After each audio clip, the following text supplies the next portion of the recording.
Faly miarabantsika rehetra indray rakizy. Ary faly indrindra indray androany hanolotra tantara mahafinaritra sy mahavariana ho anao. Enoy tsara ary.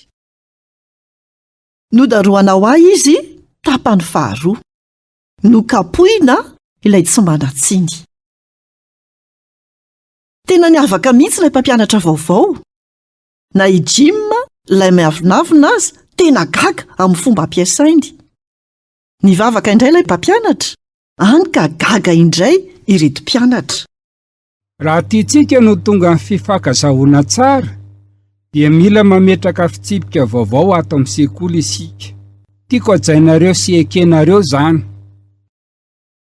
Nisento lalina i Jim. Tsy mbola nisy tranga niseho toy izao teo aloha. Tsy mahazo mifangalatahaka.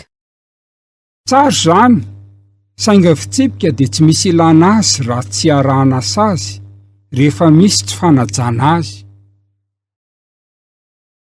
Kapoka telo amin'izay mangalatahaka. Ay! Tamin'izany fotoana izany dia kapohana amin'ny hazo ny mpianatra. Nanoratra ireo fitsipika isan-karazany teny amin'ny solaitra be ny mpampianatra.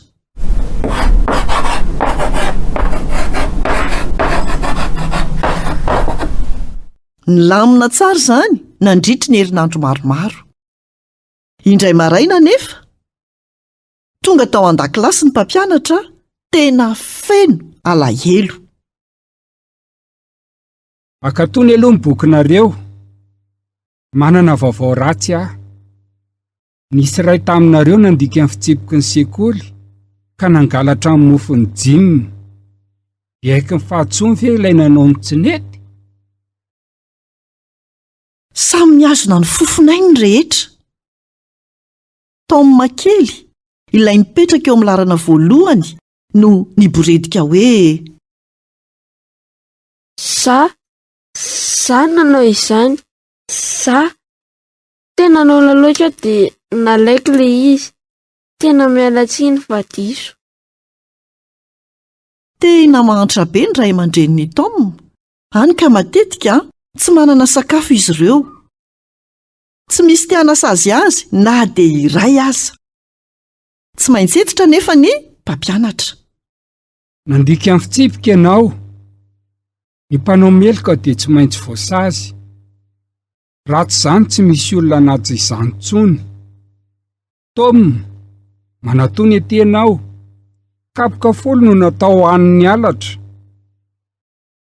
Nandray ny hazo ny mpampianatra. Oka aloha, ilay mofo. Mamela ny heliny aho. Jim, mahafinaritra izany ataonao izany. Saingy tsy maintsy misy sazy miatra. Kapoy amin'ny toerany ary aho. Fa aza manisy ratsy amin'ny Tom. Eny ary, ny fitsipika dia milaza hoe kapoka folo, saingy tsy milaza hoe ho an'izy.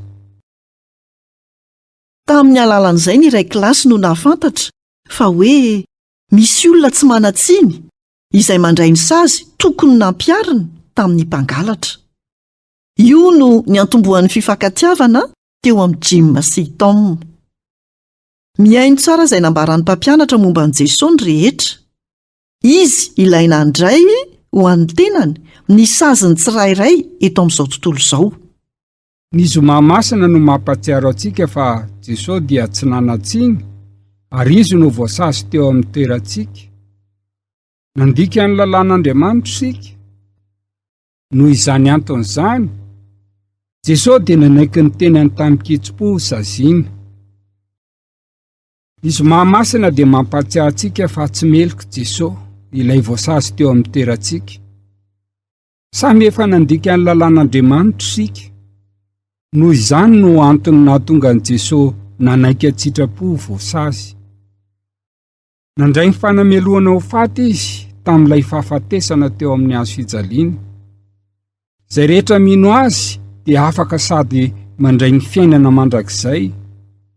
Ny fankalazana ny taontsika rehefa Paska no antoka fa nitsangana tamin'ny maty Jesosy sady velona indray.